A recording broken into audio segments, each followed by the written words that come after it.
Good morning, good afternoon, good evening, good possibly Wednesday. If you're in one of those countries in the Pacific Ocean where you're miles ahead of anyone else in terms of time zones, you join us once again here at vidIQ with your regular dose of Tuesday channel audits, where we open up our doors and invite all creators of all shapes and sizes, all topics and niches.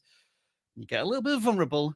You expose your channels to experts, educators, just people who are passionate about YouTube to share our knowledge, our wisdom, our passion, our enthusiasm, our motivation as we try and guide you along this crazy thing known as the YouTuber journey. It is episode 38 of 2022, which by my math means that we only have 14 episodes of this live stream left this year. And as always, I could not do this without my collective collection of fellow channel auditors. Introducing, as always, my wingman. He is my goose.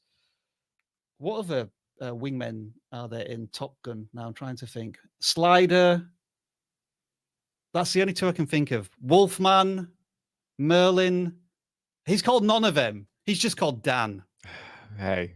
Hey, Dan. How's it going? Did you get through that okay? you think of all the names? What do you think? Original Top Gun or the latest Top Gun? Or I haven't seen the latest Top Gun. No. So original then. Good choice. I agree.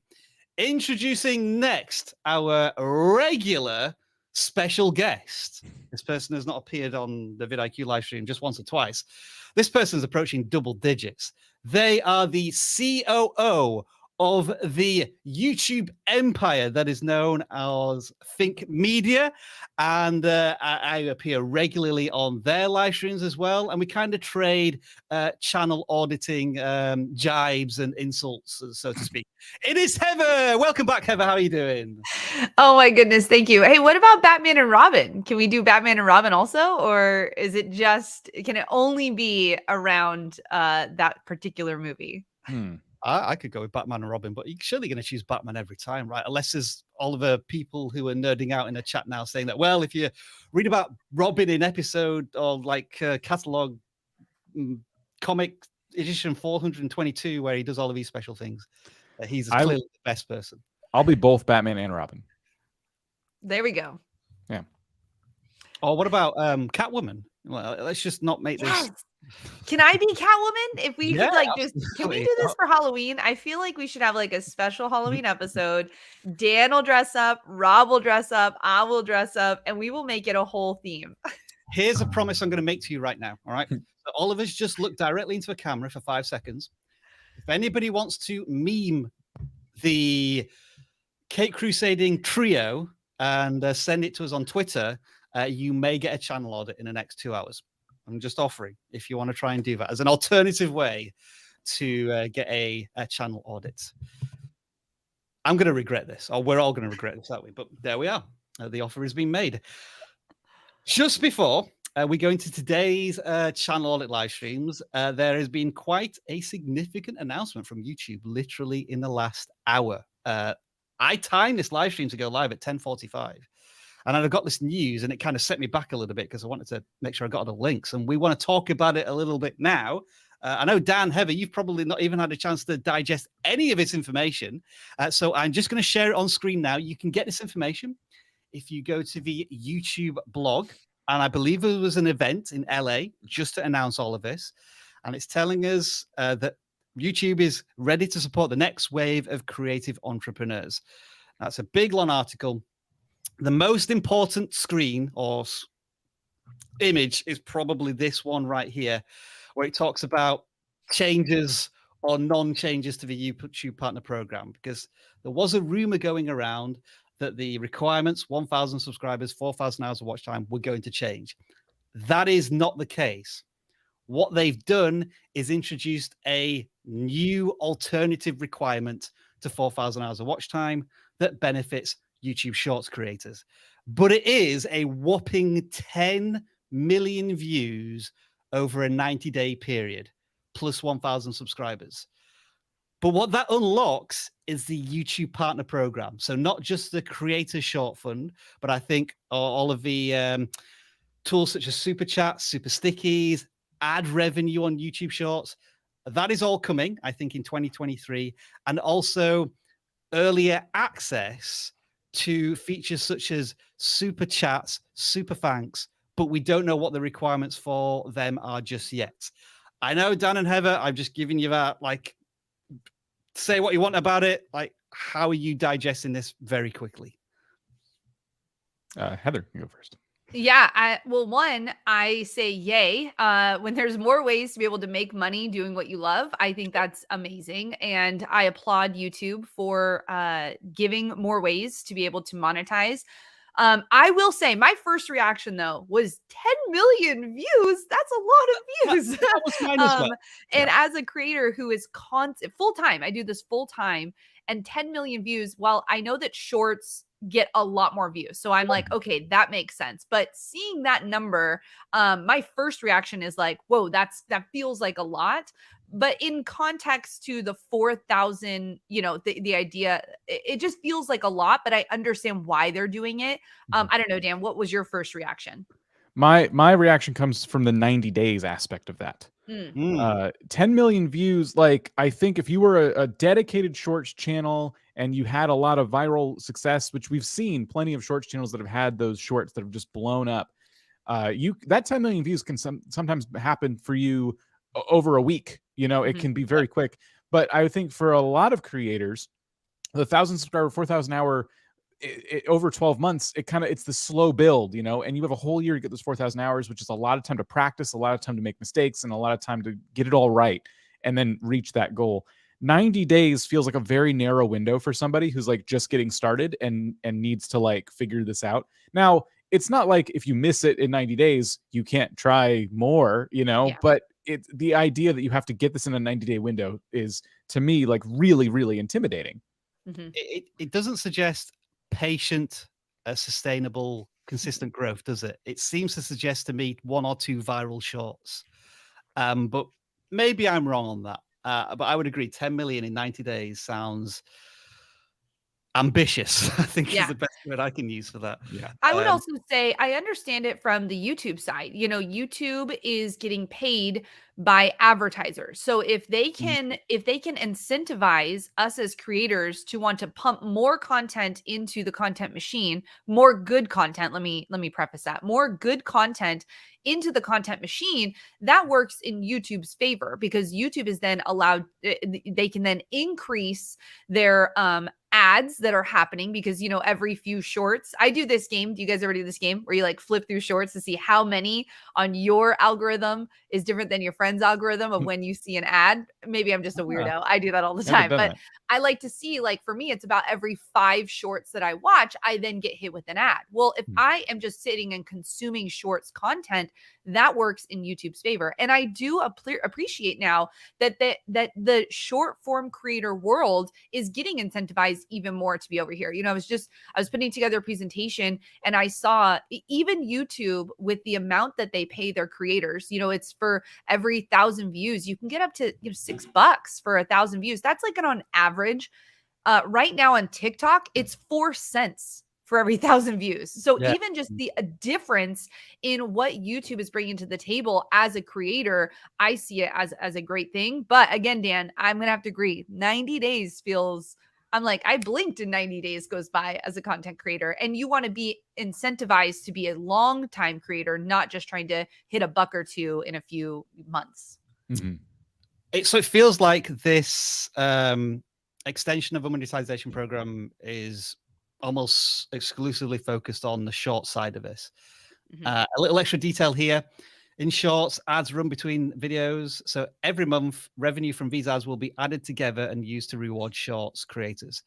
So I don't know how, like, are you going to share one ad between the 10 shorts that came before it? I thought about this, and because I imagine this is how they would do it. You'd have an ad, and then maybe some of the videos before and after the ad would contribute, to you even seeing it in the first place, right? So if you have a bunch of really good shorts that lead you to an ad, and then the ad's done and you keep watching, I think that's a testament to all the creators around that ad, right? So you could give them a cut this was just my imagination. No one said this. Just like, this is how I imagine them thinking and like distributing that money. Yeah. Now, what do you think, Dan? I mean, Dan or Rob. Sorry, I'm taking over. But what do you guys think this will do for creators in terms of short form versus long form creation? I think anyone who's hesitant about short form might be thinking about it now. I'm seeing a lot of long faces in chat. I know that people are really, upset about the criteria for getting monetized, but I think what it also, like, you can spend some time being like really emotional about that and upset, and that's fine. But there comes a point where you have to go, okay, like, they must feel like this is possible. So how can I get in on it? And that comes down to making really high quality content.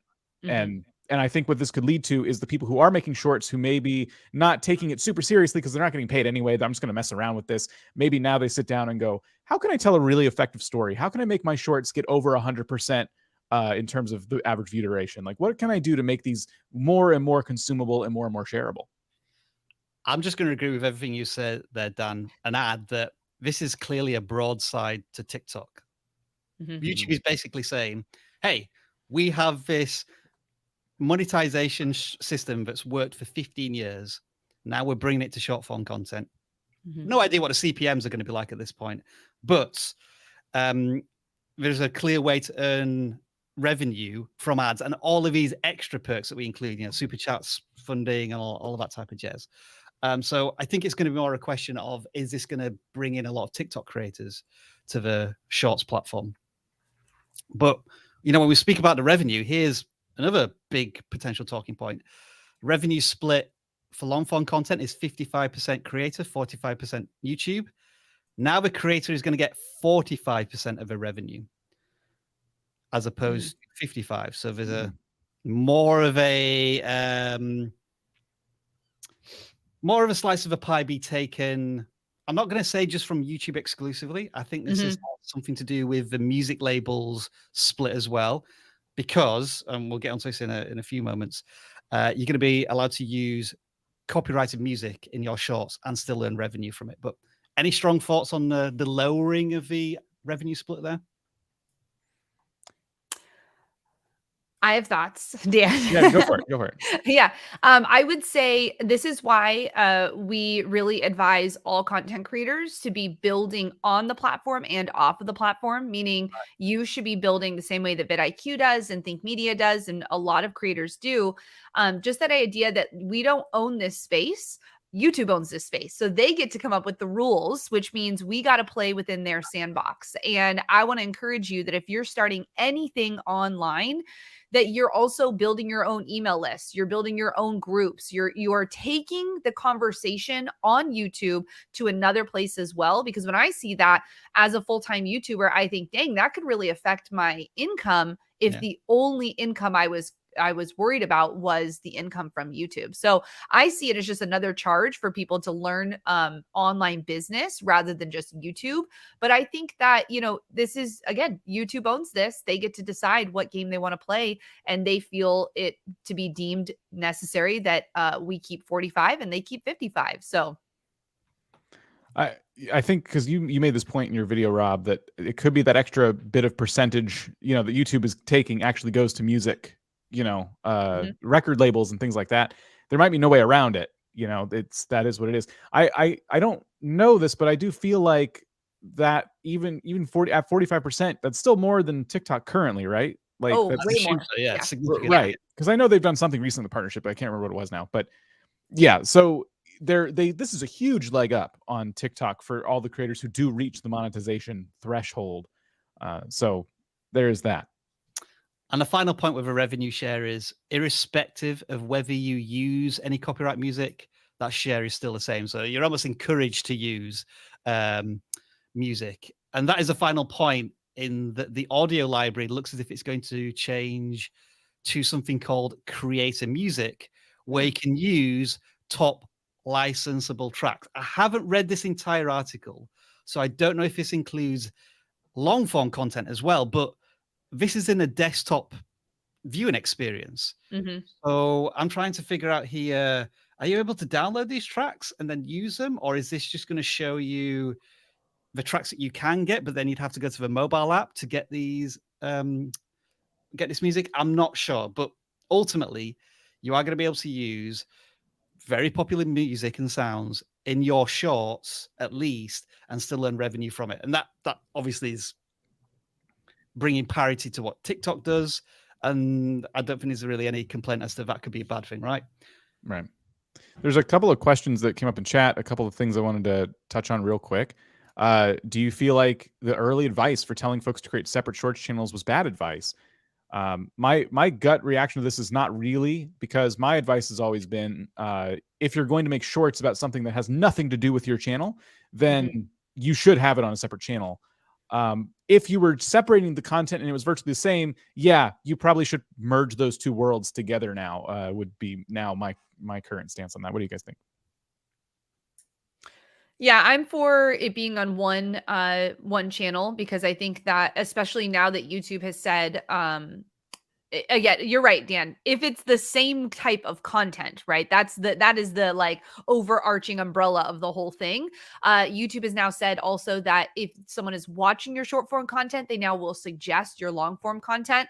But at the same time, you know, whenever a platform like this announces new cool features, like shorts, I mean, if we think about this, shorts have not been around that long. And so we are just trying to figure out, as content creators, the best way to be using this. And I think that that those things change. Like, I agree, Dan. It should definitely be merged together in one channel, because monetization can happen on one channel, and the views are now being calculated in their own right for what they are. And I think when they added it at the beginning, it was really messy. It can mess up your analytics. It can mess up, you know, thinking you're getting all these views, but you're not getting paid that much because of the short. So I think that I think it's smart to merge them together now.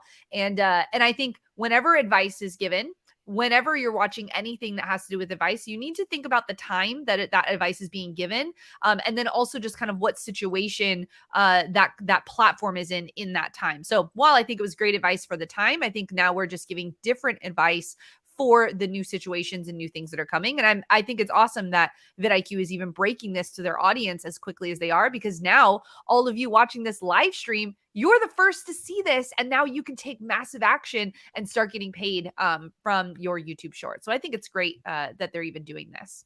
And can I add one thing? Yeah. I think for music, this has been a huge thing I've been studying too. Is just kind of like the evolution of how like music has gone onto these platforms. I think for artists who are creating original music, this is such a cool thing for them, because it's breaking down the wall of that label that has to happen when it comes to music. So I think all kinds of creators are going to be benefited from this these two announcements that have happened. This could be huge for music channels. I didn't even think of that. Mm-hmm. From what I've read from the article, it says starting in early 2023. So I think creators have a bit of time to digest this. You know, you've now got almost like a 3.5 runway to start creating shorts and thinking about that potential target, if that's the direction you want to go in. I'm a little disappointed, well, quite a lot disappointed. There's been no updates to long form creators. They've still got 1,000 subscribers, 4,000 hours of time. I'm not necessarily saying they should have brought that requirement up or down, but those requirements have been there for 4 years now. And some refresh, I think, may have just given a new motivation to creators, because some people may have been at this for 2 or 3 years trying to get 4,000 hours of watch time, and maybe they're never going to get there. Could a different way of reaching requirements been offered? I don't know. I'm just bringing up thoughts and opinions rather than clear thoughts right now. I still need to digest all of this information. But yeah, it just broke. I've put a link in the description if you want to refresh this live stream so you can read that blog. Do check it out. And I think YouTube have just published tons of videos on all of their channels to get more. And of course, we'll be doing some sort of reaction video pretty much as soon as this live stream ends. That's my job for the rest of the day. But right now, what we're supposed to be doing is channel audits. So let's just explain how they work in 60 seconds and we'll get straight on with it. Welcome to the vidIQ channel audit live stream, where we review your YouTube channels. To submit your channel for review, make sure to fill out the right form linked in the video description. Note that we clear these forms after every live stream, so make sure to resubmit the following week. Channel audits are free, so please don't send us a super chat or spam us in a chat expecting a review. If there are alternative ways to get picked for an audit, we will let you know during a live stream. If we don't get around to reviewing your channel today, vidIQ has a channel audit tool working 24/7 with you. Make sure to download our tools and use the 30-day free trial using a link in the video description. If you submit your channel for review, expect the following. We are sharing nothing more than our knowledge, experience, and passion as fellow YouTube creators. I want to give a huge shout out to all of our moderators who do a phenomenal job every single week. Thank you, thank you, thank you. As for all of you, well, thumbs up if you enjoy this live stream, subscribe if you love it, and if you know of a fellow creator who may find all of this stuff useful, please do share it with them. And with all of that being said, let's start auditing your channels.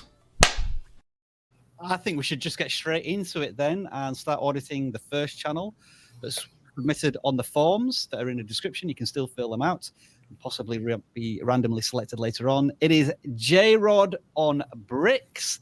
I think a Lego channel, although other than this strong visualization there, it is taking me a little bit of time to decode that this is a Lego channel. Dan, should we start with you? First impressions and then jump to Heather and see what she thinks of this one. Yeah, this is a really cool concept for a Lego channel, watching the prices fluctuate and you have a lot of opportunities to talk about different Lego sets and all come from the perspective of like, look how much they cost and look how cool some of these are. Like, so I think in terms of their topic, they kind of know where they are.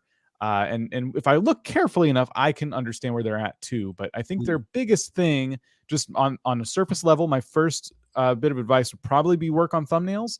For the latest one in particular, buying Lego prices, and there's an arrow, it's green, it's hard to see, and it's pointing down, and then there's a stack of cartoonish coins. And there's a Lego background, but that's the only, you could almost miss that with everything else going on, and that's the only Lego like thing I'm seeing.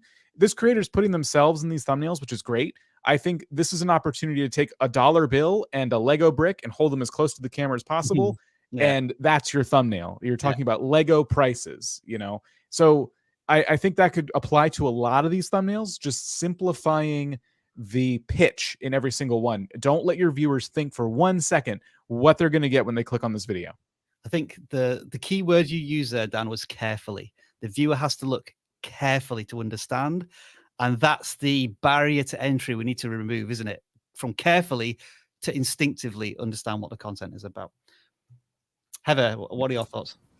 Yeah, I want to applaud this creator for getting started. I think it's great when people are jumping into a space that already has a lot of influence, and Lego definitely has influence. Yes. So I think it's really wise that you're taking your passion and you're bringing it into the creative space. I would agree with Dan. I think some work on the thumbnails. There's a lot of words happening here, and I think that is unnecessary because Legos sell themselves. And so I think it's really understanding that the words on the thumbnails don't actually need to be there. Like Legos can really sell themselves. And I would say this is one of those areas where you need to study your competition because this is a visual thing. Legos are a visual thing. And so really understanding like that Lego Star Wars, which is the best one. Yeah. Like too expensive, money going up. Like those are really sharing the actual story. And here's what I want more creators to do: show, not tell. Show, not tell. So how can you show it visually without telling them exactly what it is? And I think if we do that more and more and more, you'll start to see cleaner thumbnails that people actually want to click on. So I would say applause for getting started. This is a great market to be in. And I would also say, looking at the things that you're building, there's Lego news happening, there's Lego events happening, there's so many things you could do that's eye-catching that I think would maybe help your channel a little bit more too. And when you're doing things like Lego fails, I know my kids love watching those. Not that you're a kid channel, but that there are people that are children that like to watch Lego things. Adults who fail as well at Lego. Yeah, I know there's a word for it. There's a word for adults who love Legos. I just don't remember what the word is. My son nerds. What are they? Nerds. Yeah. No, there's actually kidding. like I a love Legos. title for them. If you know it, put it in the chat right now. Adults who love Legos is like a thing. I watched the Lego documentary, guys. I know. But I would also say we got to work a little bit more on your titles. I love that you're using the word Lego, but what are you actually going after? And really, really honing in on understanding your title and your thumbnail prior to pressing record. That's going to save a lot of time if you can figure out those things. There we go. That's what they're called. Thanks, J-Rod, for telling me what they are. See, guys, I know my cool things, like what Lego nerds are called. Adults for adult fans of Lego. Okay. I'm guessing. Complete guess. There we go. We'll go with that. Okay, so that is J-Rod on Bricks. Let's move on to the next channel. This was the first gaming channel that submitted to us today. They call themselves Tornado 17, or perhaps it's Tornado 17. And quick look at the thumbnails. I'm getting I think, Fortnite vibe. I'm guessing so. Crosshairs, some very simple titles. Mm-hmm. I almost feel as if these are titles for shorts, but they turn out to be very long pieces of content. Could these be like storytelling within Fortnite? I'm not sure what I'm getting into when I see these thumbnails and titles. It could be storytelling. It could also be like montages that are not pitched as montages, but rather just, simple titles. Mm-hmm. You know what time it is. It is time for people to die. I do worry about the music they're using in their videos. It could get them into some trouble if that's not licensed to them. But separate issue, and we'll talk more about that tomorrow in video reviews. But the thing that I think is missing here is just again a solid pitch. I think they're being creative with their titles. You can afford to do this more and more these days, but they have to be paired with a good thumbnail. If you're going to be vague in your title, your thumbnail should make it a little more clear. If your thumbnail is going to be vague, your title should make it more clear. I'm seeing thumbnails that don't look like a lot of work has been put into them, and then titles that are just way too vague. So in any instance on this channel, I just don't know what I'm going to get. And I think you should be more clear about what's going to happen in each video. I think you've tried this like vague title structure for a while now. Now it's time to try being really clear. What about these two thumbnails, Dan? I think these are going in a right direction. I find this one intriguing, obviously, because it's Doctor Strange, probably in Fortnite, with what looks to be a rare exclusive gun. And then the worst thing you could ever meet, there's the foreboding of somebody holding a lightsaber in the background. I kind of love that. I think it could all still be blown up a little bit and made bigger on the screen, but there's some curiosity and intrigue in these two thumbnails. Those are the right direction. I would say in both cases they could have made it so it was a little bit easier to see them, because now that they're really small, it is kind of hard to get a sense for what's happening. I think for the lightsaber one, an arrow pointing to the person in the background with the lightsaber would have been great. Yeah. These got pretty good views compared to some of the other videos on the channel that had even shorter titles and really kind of messy looking thumbnails where not a lot's going on. So yeah, that could be, they could already have some of those clues if they look through. Oh, wow. So I guess here's an interesting positive aspect to talk about in terms of what the creator was doing. We've covered many channels, Dan, where we would say, don't do this type of repetitive, what looks to be let's plays, walkthroughs, very simple titling structure. And if you continue to do this, 3 or 4 years, you could still be in the same position, getting 15 views or less. Yeah. They have clearly made a pivot in the last month. And when you look at the views, actually, when you compare it to the subscriber size, hey, they're getting into triple digits. That's actually really encouraging for this channel.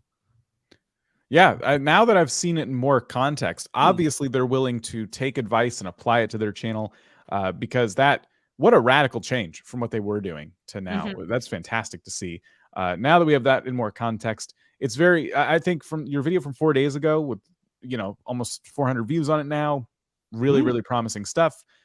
So yeah, maybe my initial reaction was a bit harsh because when you look at it through that lens, I think this creator could go pretty far now. Yeah, I guess when you start to go through the if you go through the through line of a video, that would be the direction. But no, what am I doing? What am I doing? Hang on. I'm trying to show an illustration of how the creator's kind of through line of content is slowly improving as they figure out YouTube more and more, to the point now where this latest video is probably the best performing one on the channel. Actually, that is encouraging to see. Yeah. There's still improvements that can be made, though. I stand by that. I think the thumbnails are, while better, could do even better of a job. And for that, it's just looking at your competition, seeing the types of Fortnite thumbnails that people are creating these days. They're of a really high standard. And I'm not saying you need to be there overnight, but I would be slowly working towards that as I made more and more thumbnails. Gaming thumbnails without a word inside either, no text. That's always a good starting point to illustrate the story you're trying to tell, as opposed to communicating with text. That is Tornado 17. Let's move on to Connor Does Rugby. And they have 1,500 subscribers. And I think, Heather, this was one that you wanted to talk about first, correct? It was. And I want to congratulate Connor, already at that 1,500. Amazing that he's already doing that. And I saw that he's passed the 274,000 views. Now, I don't know if that happened within the 12-month calendar period, but hey, I'm going to congratulate you anyways, Connor, for that. And here's one thing that I wanted to suggest, Connor. When I was looking at this channel, I went to sort by, and I went to your most popular videos. And I see that over the last several years, you've kind of made a shift in what content you're creating on this specific channel. But I am seeing that some of your most popular videos aren't even about this exact topic. So one thing I would really suggest to you, Connor, is to actually make these Game of Thrones videos unlisted because they might be bringing in the wrong audience. So if YouTube is sending out that video to other people and they're coming to the channel and they're interested in Game of Thrones gaming content, and then all of a sudden they're like, wait, why is this Scottish rugby? Like, where's this coming from?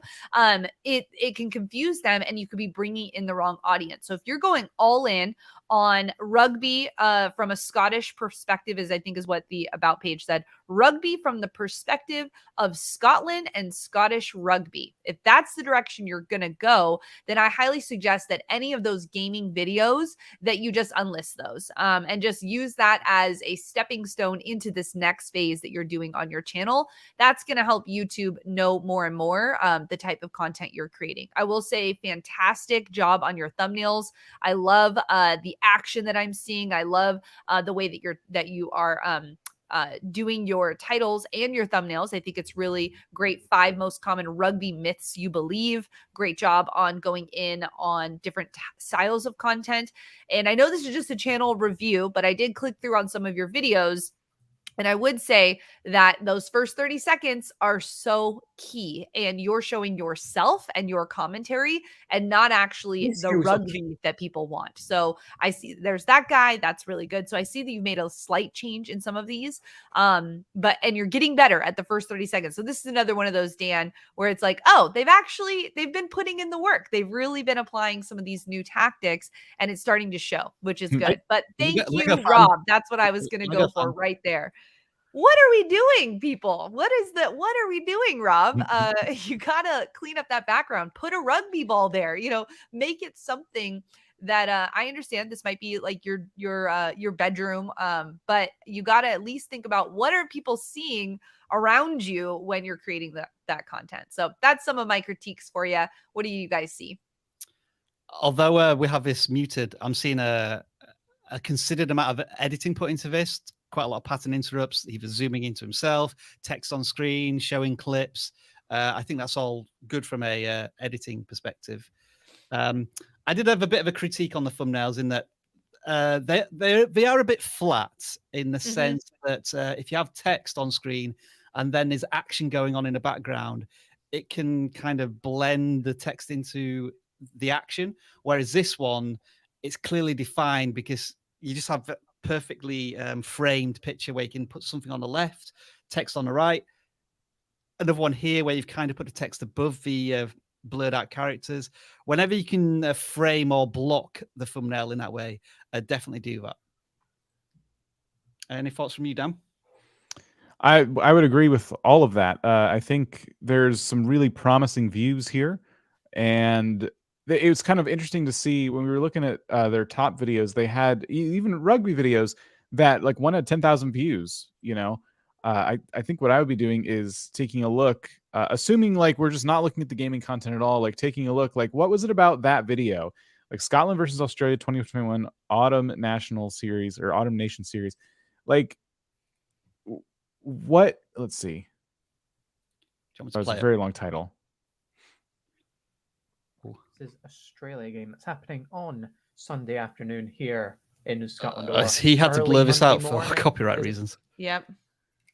Oh, okay. Well, I guess you can't use that as a. Oh, so I'm wondering, like, if he had a video and he got a copyright claim on it, and then he had to go into the YouTube editor and put a big blur frame across the entire video. Mm-hmm.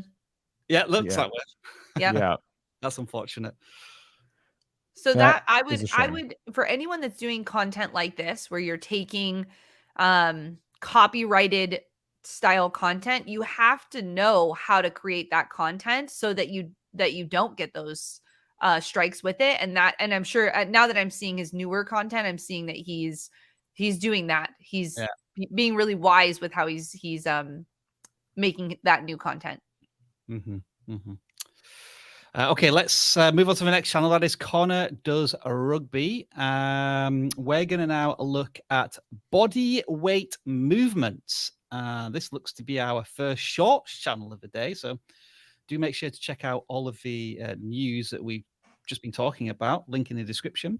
Who picked this one? I'm trying to remember. I picked this one. Oh, I picked this one because I thought this was a great example of just grabbing what you have and getting started and creating content. And this is one of those channels you can tell is just doing that. Setting up the phone, making some good content. I wish I could do that, but I definitely cannot. And I think this is a great example of just making content that is working, actually, because right now body weight movement has 437 subscribers and their shorts are getting thousands. Some of their shorts are getting thousands of views. The handstand press 15 drills and exercises, I clicked through that because I was like, wonder why that one went really fast. Excuse me, why that one was super popular. And it's got a lot of movement. And shorts need movement. If there's one thing you got to learn about shorts is that it cannot be a stagnant shot the whole time. It's got to be constantly moving. And this is also a progressive, like, look at this. What are we even talking about? Like, he's on these sticks and then this is just so cool. But there's a lot of movement happening in this, which I think is why this one is catching your attention.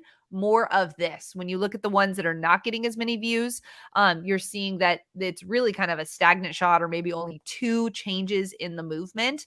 You've got to have a lot to make shorts really work. And that's just what the viewers want to see. I mean, this advice is basically just by reviewing hundreds of shorts now and seeing what's working and what's not working. And it's that we are programmed now to want things to come faster. And so shorts is the same thing.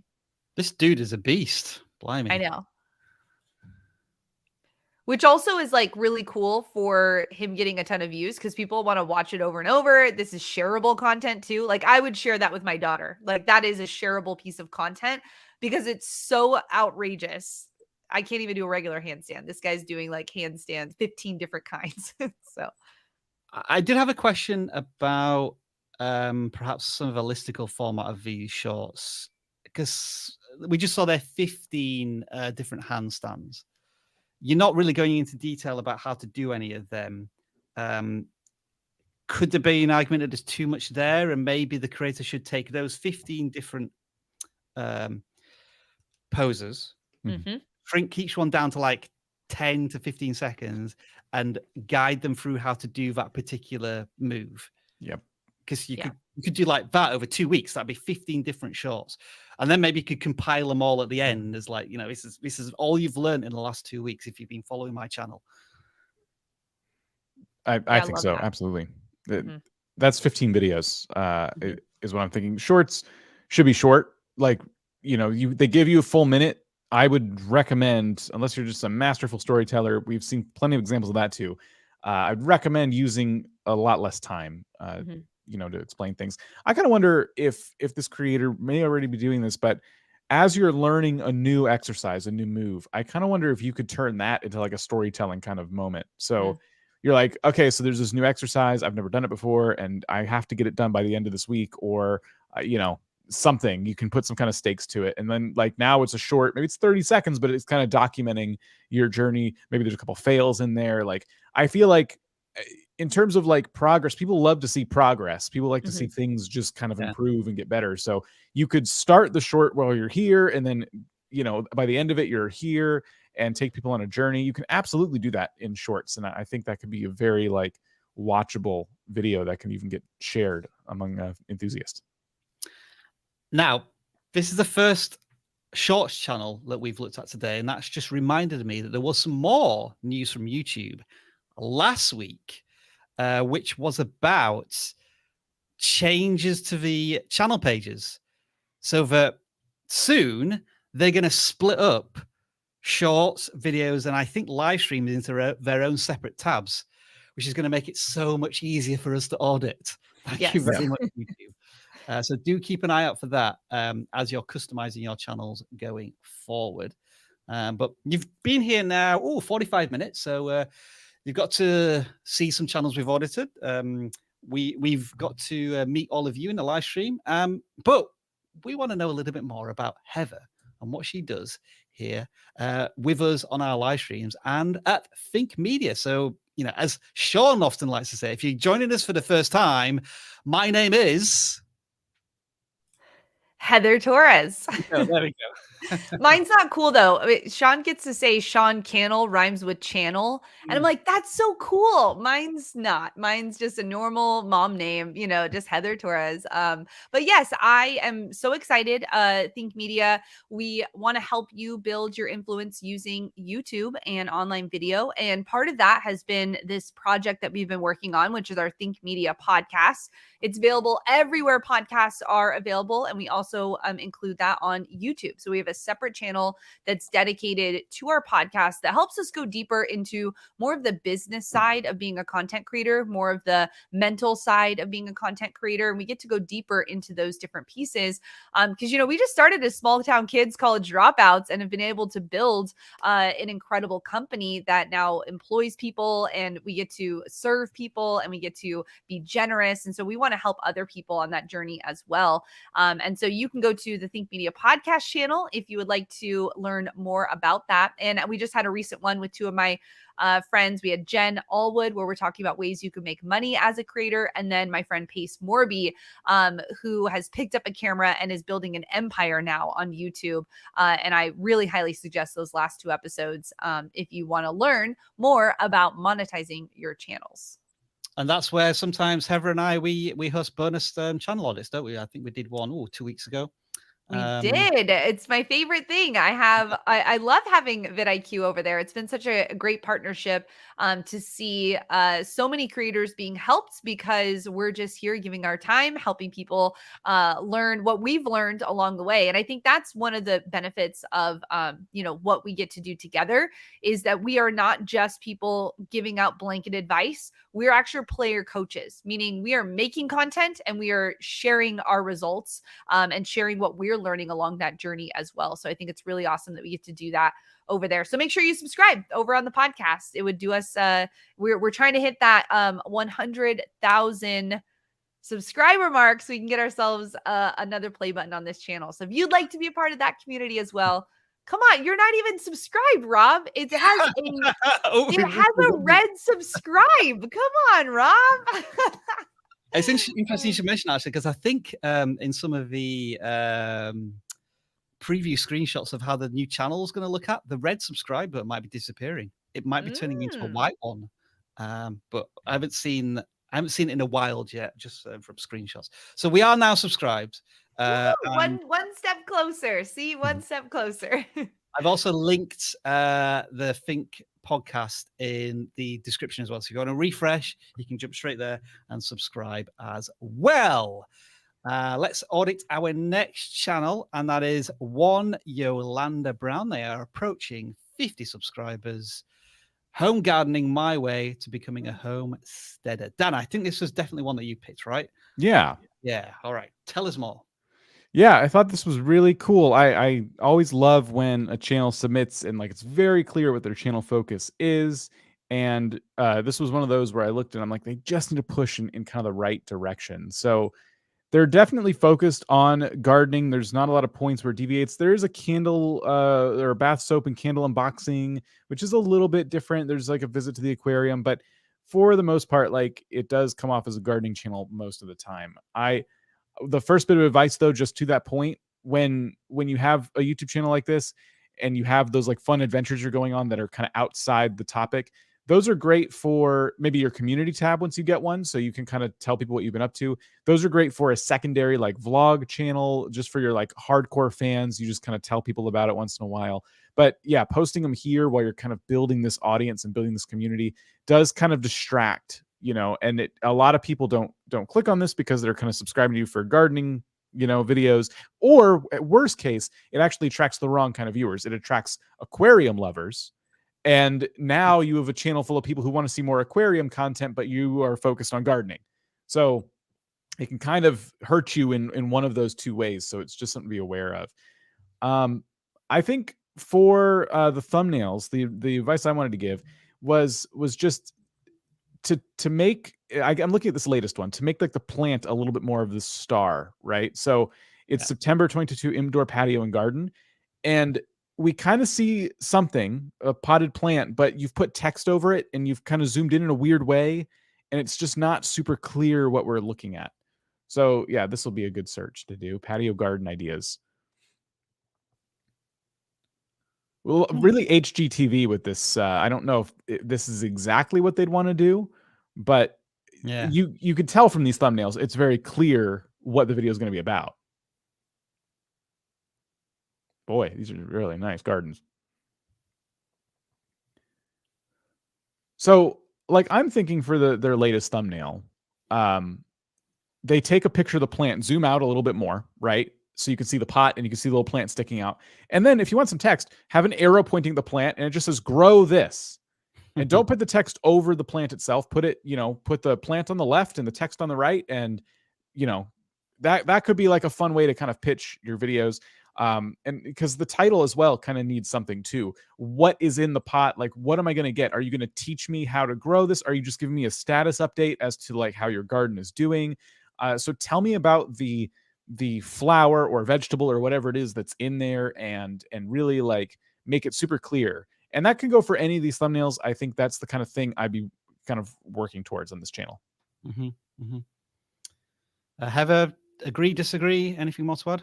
Yeah, I agree. And I was trying to look up a gardening channel. I couldn't find it, but he does like very specific, like how to grow tomatoes in a pot, like that kind of thing. So it's not even just about where you're growing them. So it's even just being more specific about the exact thing that someone wants and that they're trying to do. I would also say when I look at this channel, it feels like we're just getting started, which I think is great. And did we mention the one Yolanda Brown? Was there a reason why it has a 1 on the name? I wonder if that like is that a maybe someone else's Yolanda Brown on YouTube. So you want to make that a different name. I would not put a 1 before your name. If I'm just giving you coaching advice right now, it would be that I want you to be Yolanda Brown, the gardener, the patio gardener, or something like that. That would give maybe a little bit more into it. But this, guys, I don't know if you know this, but the homesteading community in like not even just in America, but in the world right now is on a crazy increase. So Yolanda, you're in a really good place. I would be researching other homesteading style channels Because here's the other piece that you have is the cultural background that you have, maybe where you're growing. All of those pieces can come into play when you're thinking about the specific type of content you're creating. I follow different homesteaders that are actually in different parts of the country. So you can grow different things in Tennessee that you can't grow in Montana because the growing season is different. You can, the Colorado homesteaders deal with different types of soil and different water rights than you do if you're in Georgia. And so you being very specific about where you're growing, what your homestead is, why you decided to homestead, your whole journey and story. Yolanda, I have 1,000 videos that you could be making right now, and I need you to go deep into this world because we need more of you on YouTube. But I feel like right now you're dabbling, and I need you to start dominating. I need you to really go all in on this because there is a whole world on the other side of this, Yolanda, that you're just dipping your toes into. And I would just want to encourage you to go even more into your story, your background, why you're doing it, what you're doing, how you're doing it, because this is a growing market on YouTube. Growing market. Love the thanks. Thank you, Dan. Very good then. Very good. So that is one Yolanda Brown. The next channel we're going to look at, I'm just making sure that we've picked all of the ones already that I've seen, is Chris at Machine. They have a very healthy 24,000 subscribers. And I always like to have this feeling of when I visit a channel or I look at thumbnails, I say to myself, I'm in the right place. Yes, this video is for me as a coder of a particular language. And I get that vibe very quickly from these thumbnails. The question I have for this creator is that it looks as if they made a conscious pivot from regular content that was maybe 10 minutes or less, education videos, to big, long live streams, which I almost feel as if could be put behind some sort of learning course or paywall if you're thinking about how to develop this channel into a business. But I was just wondering what your thoughts were, like first impressions. Channel seems like it's in a very good place, but is live streaming the right approach for this channel? Looking at the subscriber count and the view count. It could be. I mean, these are some really strong views. This indicates to me that they're getting between 1 and 200 concurrent viewers every live stream. Yeah. I wouldn't want to give it up. I guess I would just like to see other strategies at play on this channel. I think you can do a lot with even live stream content. Like, can you plan out your live stream so there's a segment or two in there where you're teaching a very specific thing, right? And then you take that and clip it into its own shorter video. Yes. Yeah. You can repurpose these live streams in a way. And also, there's something recently YouTube is talking about with education. Like, they're going to make it possible soon for you to actually make courses on YouTube. Glad you asked. Yes. Set this up right here. So this is going to piece of news that's come out from YouTube. Yeah, this is going to make businesses on YouTube that have a skill they want to teach have a new way to thrive. You know, you can now make a course, invite people to it from the free videos on your channel, and then people can get into like a, your pay to watch workflow where you actually give, a structured course that people are going to come away from with, skills that they can take into the real world, skills that they can use to make money. So this is something that channel should really be paying attention to if that's the direction they want to go. I love that idea, Dan, of repurposing some of these longer live streams, because I just don't feel as if these are going to turn into evergreen pieces of content. I'm worried that you're going to get about 2,000 views on each of these live streams and then they're done. Whereas, as you say, if you could take like a really focused 5 to 10 minute piece, maybe add a little bit of editing B-roll, touch up a bit, and then re-release it as a very specific part of Rust, Structs, and enums. I don't even know what any of his terminology is. Well, it's very, very deep, but I'm sure the target audience knows this type of stuff. Heather, I'm sure you have lots to say on what looks to be a channel with lots of business potential behind it. I am steaming with ideas for this channel. I would say, yes, you went exactly to where I thought. I was like, man, this is a channel that I hope you're monetizing in several different ways. Number one, this is a great, I would think, a lucrative channel even for brand partnerships, because you have a very targeted audience and different style of micro content creators, which is what you are. If you are under 1 million subscribers on your channel, you are a micro content creator, a micro influencer. So this would be a great one. Obviously they're monetizing on YouTube, but again, you were right. The courses, the content, the Patreon, there's so many ways that this content creator could really go. I would agree with Dan. The first thing I was going to say was mixing up your content styles. You found one that's working. Now it's time to figure out the next one that works. You know, what is the next style that works from your type of content that you're creating?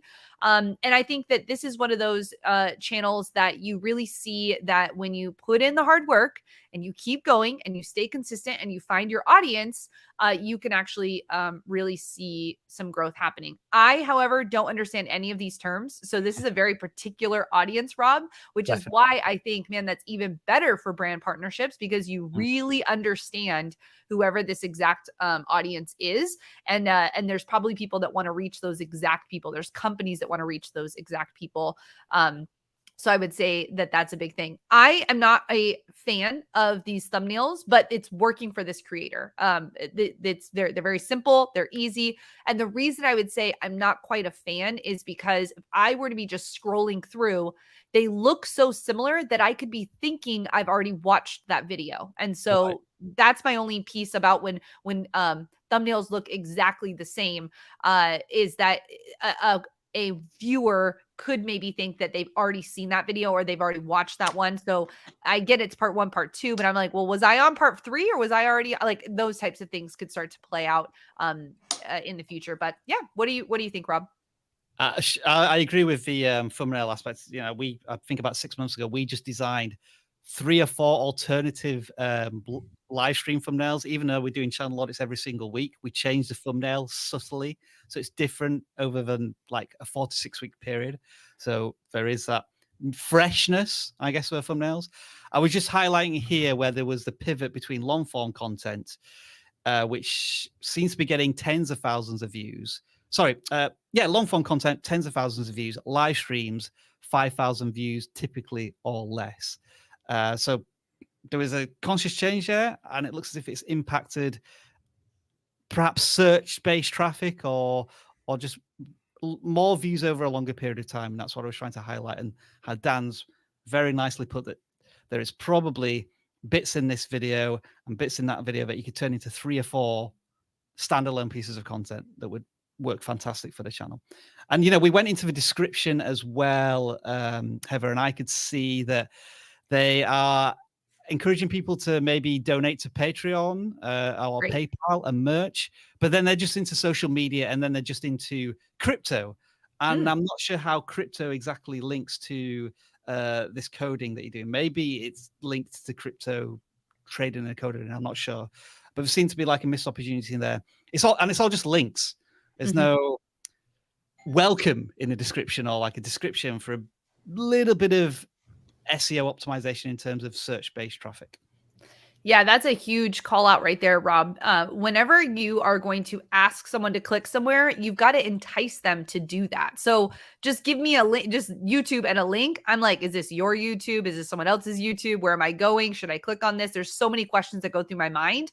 So if you want someone to take an action, give them a compelling reason to take an action, and you'll start to see that there's actually more conversions when you actually give someone that compelling piece. Oh, I'm glad you clicked on that, Rob. What an underutilized part of YouTube, your community tab. And Vanessa Lau actually just did a short about this, and she said people are concerned about getting subscribers. We should be concerned about creating communities, because when you can create a super fan out of someone who's really involved in what you're doing, you can then bring them on the journey with you way more than you can just a subscriber. And so I think this is a huge missed opportunity, Chris, that you can dive right into, of different ways to be interacting. You know, some people actually only come to YouTube. They don't go to Facebook. They don't go to TikTok. They don't go to Instagram. They use YouTube as their social platform. So utilizing these pieces of the social aspect of YouTube is critical if you're trying to create that community environment. Nice poll this morning, Dan. You did this one, right? Yep. 12,000 votes. Cool. We're experimenting with picture polls because we think they're overpowered right now, Heather. Because if you do a picture poll that has 4 images, like this one, on a mobile phone, it just covers the entire screen. It's like twice the size of a thumbnail. But then people always favor the top thing on the voting poll usually, because I'm sure if I had to put 1 of 10 as a top image to vote on, I'm sure that would have got on most votes on that one. But you should redo the same poll, Rob, like next week, the same time, and switch those 2 and see if that actually is a. I love all this. I love getting to test it all out. Let's try that. Okay, so that was Chris at Machine. Now, I am noticing here that we have over 700 people watching this live stream, and yet only 580 of you have pressed the like button, which is clearly unacceptable. So please, can you click that button while we do this?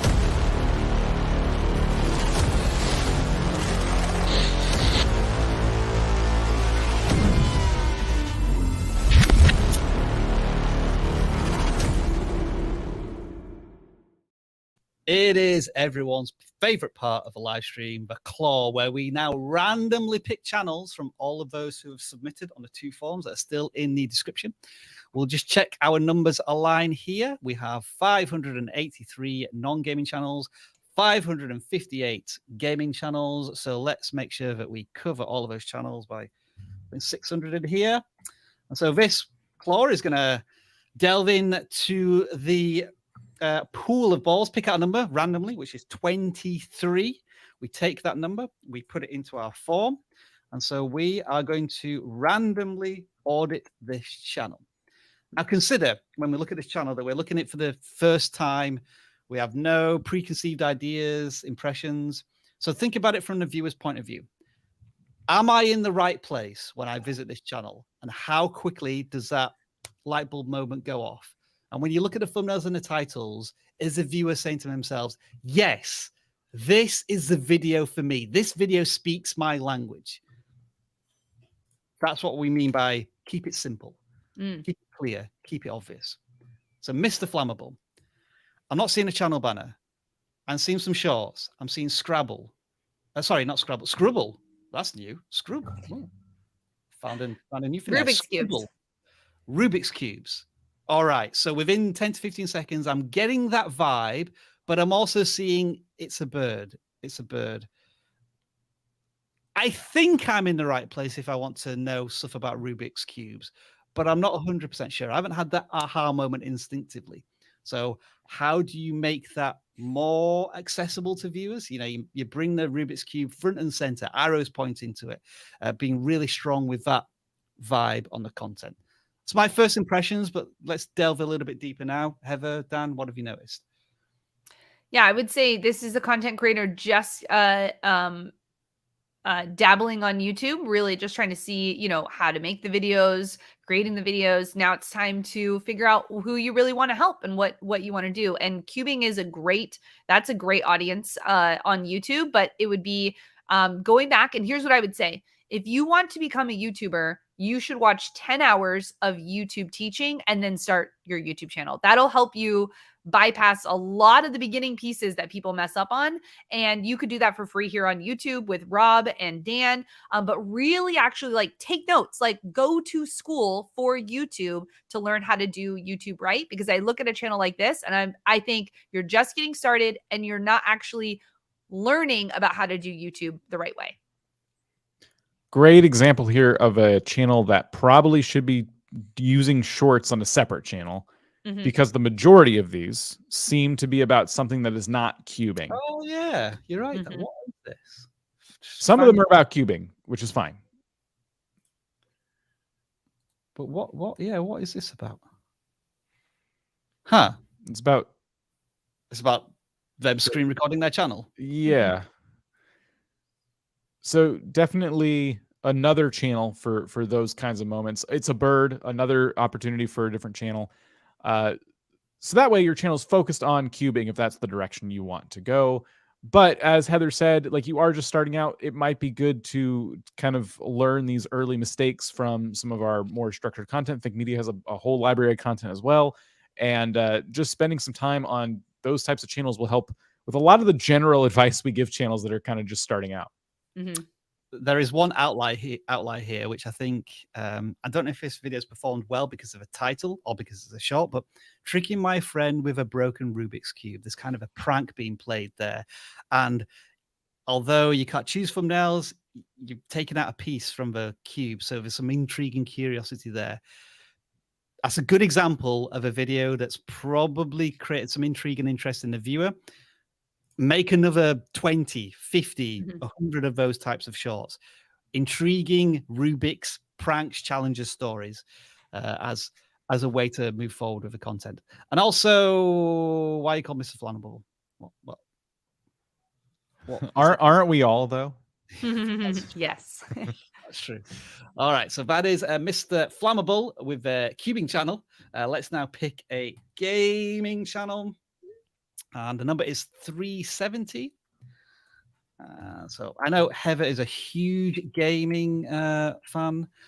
And huge gaming fan. I know your favorite game is The Sims. You've clocked several thousand hours on that, apparently. That's a rumor. I heard I was going to learn how to do VR meetings because of vidIQ. So I mean, at least I have a VR set, guys. Very cool. All right, I found the channel. Dab Yard. I would have no clue what this is. Yeah. How long have they been going? 3 months. Okay. Because they have a breakout here, the default challenge in Fortnite. I think title and thumbnail wise, there's some intrigue there. It did well. In terms of the long form videos, it seems like that is a top performer. So what other kind of, maybe if it's a meme or if it's really you trying different settings in Fortnite, like where can you kind of go with that? Because again, it's yet another example of a creator that just seems to be trying all sorts of things, seeing what sticks not only with the viewers, but maybe what they enjoy as well. Heather, you used the phrase dabble. I think you've used it with 2 channels now. I feel as if this has dabble elements to it as well. Can you just kind of define what dabbling on YouTube might mean and how you need to go from a dabbler to, I don't know, what would be the right term? A dominator, Rob. Oh, Gotta go to a dominator. Right. I would say the way I defined a dabbler is someone who may not be consistent with who they're trying to reach. That's huge. I mean, anything that you are producing, whether it be content, whether it be making a product, doesn't matter what it is, you have to know who it's actually for. And so just being like, oh, I'm a gaming channel. Okay, well then what type of games? Who's your gaming audience? Are you playing with other people? Like, is it like, who are you making content for? That's number one. If I look at a channel like this, I would say, I don't think you quite know in the marketing world, it's called your value proposition. Yeah. What is the value you're bringing to the platform? I think what's hard is that we think because we as content creators are putting in work that other people should recognize that work. And that's not actually how the market works. The market works, YouTube works by you creating valuable content that people want to be a part of. And so I would think that that's one piece from going from a dabbler to a dominator. I think the second piece, again, is becoming a student of what you're trying to do. So for this instance, I'm looking at this content and I'm thinking this is just someone who is, and I'm just generalizing, this is someone who is just doing YouTube. They're not actually like really serious about YouTube. And so I think even reviewing a channel like this, I would say that I want you to be putting in the hours to learn how to do YouTube the right way if you really want this to be something. Dabbling also could be that it's just a hobby channel. You just want it to be a hobby. YouTube is a hobby for you versus YouTube being a platform where you actually see the abundance availability of creating a career out of this, of being someone who can help other people through this, not even just in gaming, but in all different styles of content that could be created on there. Someone who could have more freedom in choosing what they do, when they do, rather than having to have a boss eventually. So I think those are kind of just some pieces I see. And from reviewing channels for several years now, I look at a channel like this and I think, dang, what a missed opportunity, because you have 113 people who are already interested in what you're doing and they're showing up for you. Are you showing up for them and doing your best work that you could be doing on a platform like this? So I think those are some things that define a difference between dabbling and dominating. It's not even the amount of time you've been on the platform. It really has to do with your seriousness towards making this something that could be really beneficial to you in your future. If I was to pin a loose target audience or topic, it would be Fortnite entertainment meme content. I think those are the best performing videos on the channel. The challenge with that is that Fortnite has been on YouTube for a long time. Memeing gaming content has been on YouTube for a long time. How are you going to differentiate yourself from the rest of the competition? How consistently are you going to do that? Because I noticed in your about section, you're telling us you don't upload consistently. I don't know if that's just like a casual joke. Does that live up? I mean, you are posting consistently. You're posting, I'd say, at least 4 or 5 pieces of content a week. So you do have that cadency, which is good to see. Any final thoughts, Dan? Or are we good to move on? I think we got it. All right, then let's move on to the next channel. This is now going to be a non-gaming channel, trying to just vary up between the two types of channels. But remember, even when we're talking about a gaming channel, Heather's just given a really good explanation of the difference between a dabbler and a dominator. That type of advice applies to all channels. So make sure you're listening to everything that we're sharing conversations about. Here is Toby the Australian Shepherd. Yay! A dog channel. Good stuff. I have an Australian Shepherd, so I'm really excited about this channel.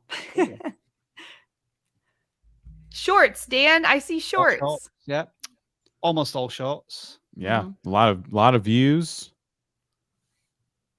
So yeah, this is one of those instances where I'm like, oh, we kind of got to see, right, what they're doing.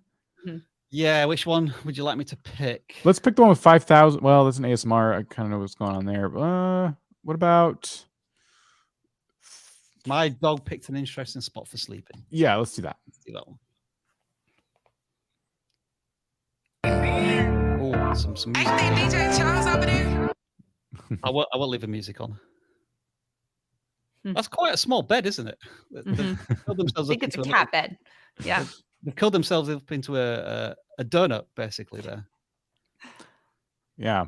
So I guess I wonder if they're all like this. I feel like the best pet shorts that I see, they just have another couple of layers to them in terms of what it's about and what's happening in it. For example, there could be some captions going on here to maybe add, almost humanizing in a certain way, to add a bit of comedy, perhaps. Like this other dog, is this like someone else's dog at a dog park? Like maybe someone could commentate over this a little bit and talk about like where this is happening and, get a little more context. There's things we could do. I think some of the best pet channels like tell stories. Yeah. Like Rob said, they use captions.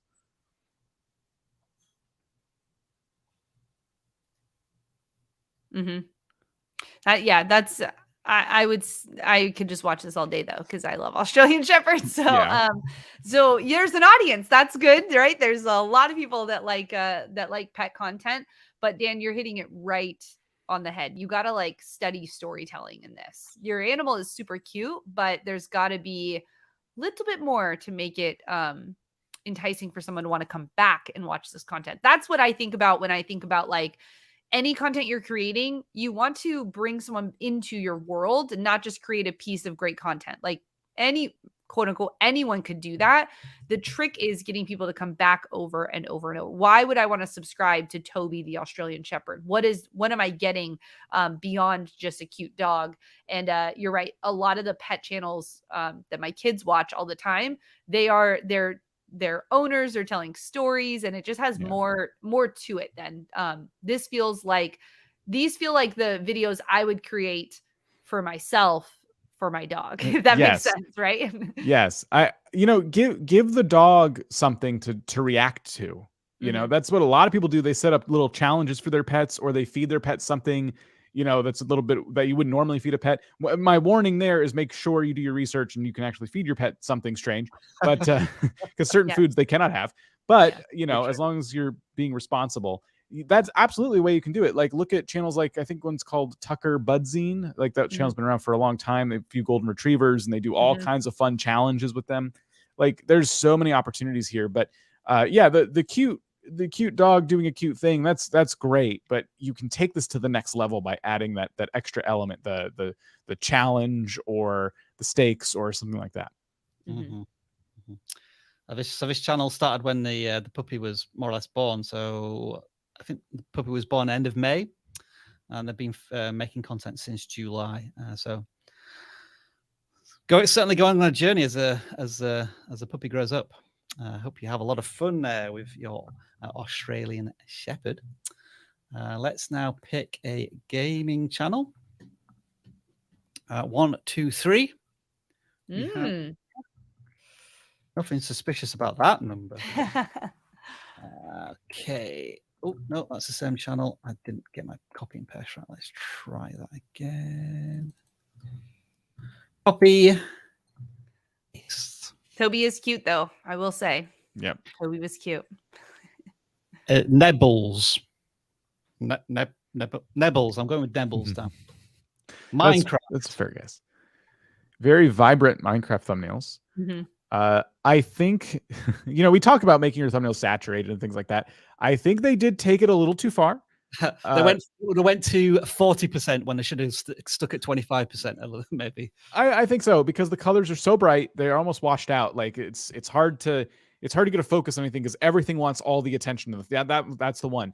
Every color wants all the attention in that thumbnail, in a number of these thumbnails.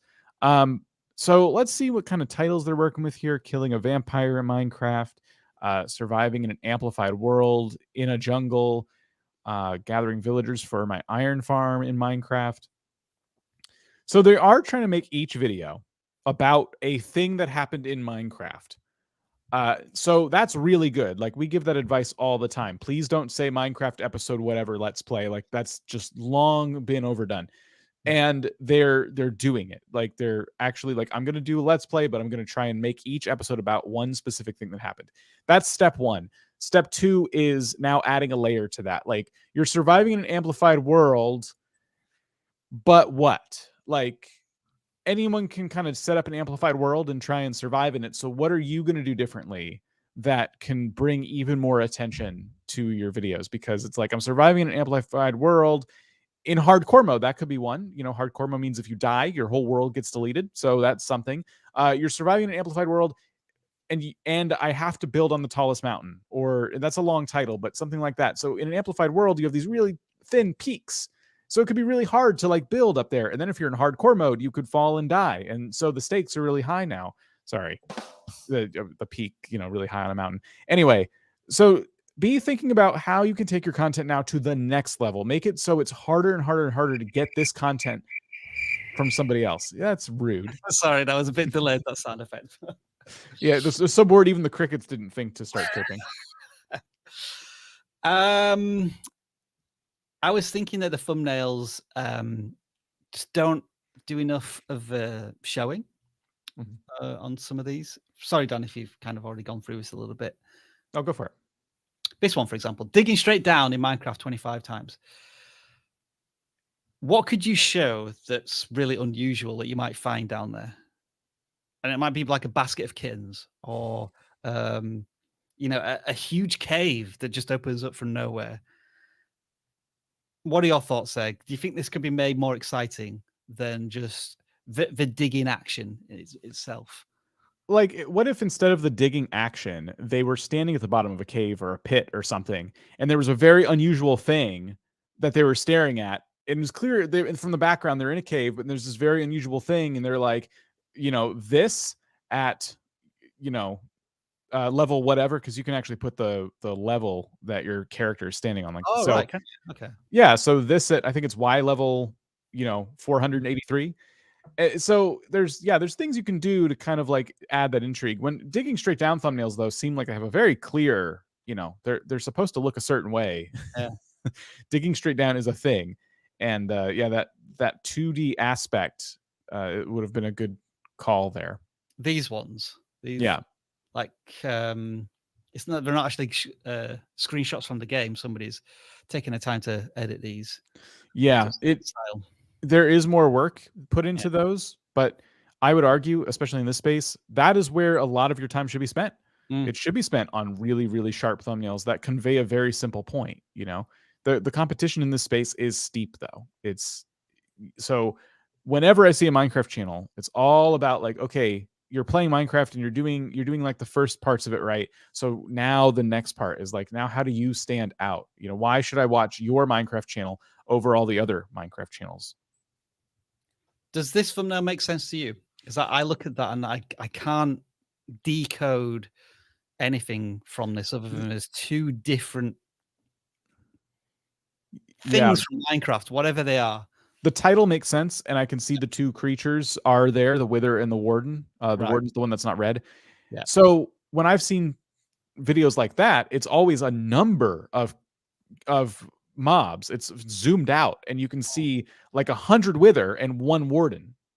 So that would be a better way to demonstrate that. So these are the things you got to be thinking about. Like when the audience sees this, can they look at the thumbnail without having to read the title and understand what I'm trying to say? Hey, let's move on to the next channel we're going to take a look at today, and they call themselves this name, which Dan is going to pronounce for us. Oh, hang on. They've given us a video link rather than a channel link. This channel, Dan, which is called Avixel. Yes, Avixel. Heather, do you want to just kick off on this one? First impressions? I mean, first impressions, it's very colorful. I feel very underqualified to say anything about this channel because I don't even go first. I know. I'm like, I really wish I could. I'm taking notes every time Dan talks about a gaming channel because it is a whole world I don't understand. From a YouTube perspective, I would say I don't even know if this is all the same game or same style. It looks like it. So that's one thing I would say. And other than that, I would hand it off to Dan. I feel like this is different than what I've ever seen. So that's a good thing, Dan. I'm not sure. What do you think? It's an anime channel. You have your anime channel. Okay. Yeah. So it's not even a gaming channel. It's an anime channel. You have permission to hand off to me, Dan, when you've taken out all of the best advice to give and leave me. Anime channels are especially difficult because I don't know anything about anime. We really should try and find somebody out there on YouTube who loves anime and YouTube as much as we love YouTube, and get them on like a Farsi, but for anime channels, because I've always wanted to be able to provide these channels some advice because there's so many successful ones out there, and because I don't understand the content that they're reviewing, it's really hard to know like why certain videos do better than others, because it's going to be really about the fandom behind that show. Similar to gaming channels, it's going to be about the fandom behind that game, right? Like if a game launches but nobody's really playing it because it's like an indie game and there's no marketing, you can play it all you want. No one knows it exists. No one's searching for it. No one's going to watch. So when it comes to animes, there's so many of them out there. I'm sure it's the same thing. There are certain shows that you as an anime fan may have never heard of because there's just so many out there and they don't have the proper support behind them to get pushed out. So is that what's happening with this channel, or is the fact they've only just started 3 weeks ago and they have some pretty good views, more than subscribers on a lot of their videos? They just need to keep at it. It's really hard to say. I'd say the length of these videos for a new channel starting out, really good, really strong. I think they're probably packing a lot into these short videos. It's not a big commitment from a new viewer, which is great to see. They do seem to be looking at a lot of different shows. So could that topic jumping be a problem?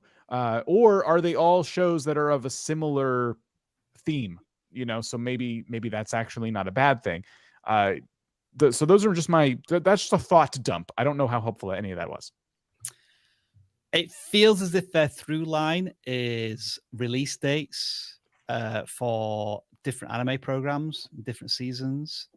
But as you said, Dan, it looks as if the next video is always about another anime, which if you try and convert it into what we do understand, if you're talking about a different game every video, or a different television program every video, or a different movie every video, then you're trying to go for a broader audience who might be interested in the whole of anime. But as we all know, whatever the niche is, people get very passionate about the thing that they love, be it a particular game, a particular universe, in terms of the Marvel universe or the DC universe. So I do worry about the topic jumping as well, but it is very early days, as you rightly pointed out.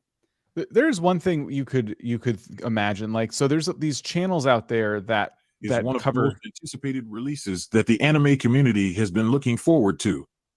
Interestingly, there's good news for all fans, as the series recently uploaded a key visual that serves as a teaser for the second season. If it is, it's a really good one. Good one, isn't it? As one can see, there are 3 important characters in the key visuals: Satoru Gojo, I don't think it is. I'm Shoko going to say it's and not. Geto Suguru in a train. This is an indication that the second season of the Anyway, sorry, Dan, do continue. There's channels that talk about TV shows. They basically react after the episode launches. I watched one channel in particular for Severance because there's so many hidden details in that show. I wanted someone to break it down for me. The key to me picking the channel to watch, because there's a number of them covering Severance, was how fast are they going to release a video? And once I click on that video, how thorough do I feel like it is? If I felt like they rushed it out and stuff, even if it was fast, I might not watch. But I think the trick here is maybe when these episodes release, if this is what you're doing, you're kind of breaking down what happens in episodes, you want to be the first one to do it, and you want to do it in a way that is nice and thorough. Now, these videos are very short, so I don't know if that's what they're doing, but I just wonder if that recipe from other channels that review TV shows and other forms of media could apply here. But I would be looking at, if I were them, my competition, who are you modeling this channel after? Usually it's always somebody. There's always someone doing something similar, and you're like, I want to start a channel like that. So you could really study and see what things they're doing differently. So that is, Dan, the channel called Vixel. Yes. Hopefully. Vixel. Anime. I got roasted in the comments. I'm sorry I said gaming. It's anime. It's a whole new thing. I don't know gaming or anime. So I'm learning. Learning right alongside. When we were auditing on the Think Media podcast a couple of weeks ago, Heather, I was talking about this channel being a physiotherapy channel. And someone corrected me in the chat that it was psychotherapy, and I felt really bad after I'd just gone through the audit for 5-10 minutes. We all make mistakes on live streams. I'm here for it. It's great. A channel that's not making any mistakes right now is the channel called Dip Down Anime, another anime channel. Wait a minute.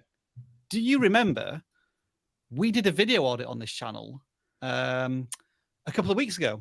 Yeah. You were sitting on this anime channel the whole time? Like we were struggling with an anime channel and you just had this in your back pocket? I'm just using this as an example of a anime channel that is starting to build an audience, 250 subscribers. They're getting now hundreds of views. They do reactions to animes.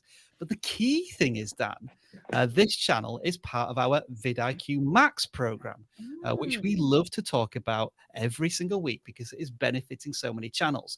So we did a video audit for them. And the reason we did a video audit for them is because it's one of those unofficial perks. Sometimes we'll pick a channel from our Discord vidIQ Max community and give them a channel audit or a video audit.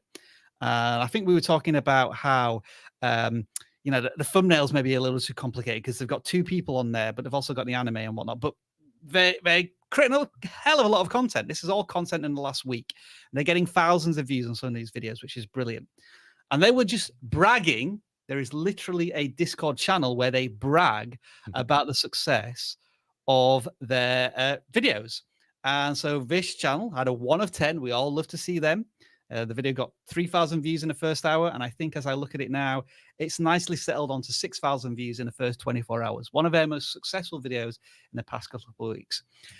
Now, we're not taking full credit here, Dan, are we? We're just saying that this person was able to have a video audit, but they're also getting tons of really useful advice in the Max Discord channel. And also they have full access to all of the learning materials there, which is in vidIQ Max. And so we just want to share success that they've been up to.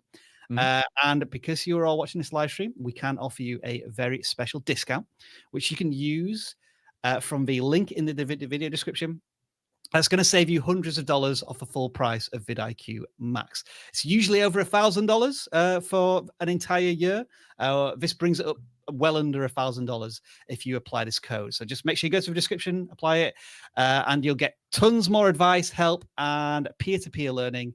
It's kind of like channel audit that you're seeing here, but 24/7. You can talk to anyone at any time, including our coaches, including other creators who are very experienced there. And also listen to many of the conversations we've had. Heather, you were on vidIQ Max last week. Is that right?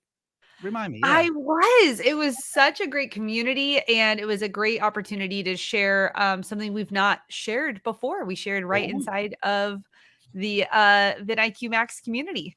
I like the FOMO there, fear of missing out. So if you do want to find out more about all of this, check out the links in the description and join vidIQ Max. If you want extra advice. Yes, Dan. Sorry. And you get access to all of our tools that we're using all the time too. Just to point that out, vidIQ Max isn't just the coaching, it's also the rest of our products. Boom, 50 daily ideas right here, right now, all about YouTube education and growth for us. But if you're a gaming channel, a vlog channel, a beauty channel, obviously we're not going to give you YouTube education channel ideas. It's going to be linked to whatever you do. But that's just one of the other tools that we can give you through vidIQ Max. Thank you for reminding me, Dan. Excellent work there, sir. I will press that button. I will press this button, and we can go back to choosing some channels to audit here in our free service of channel audits. So 335.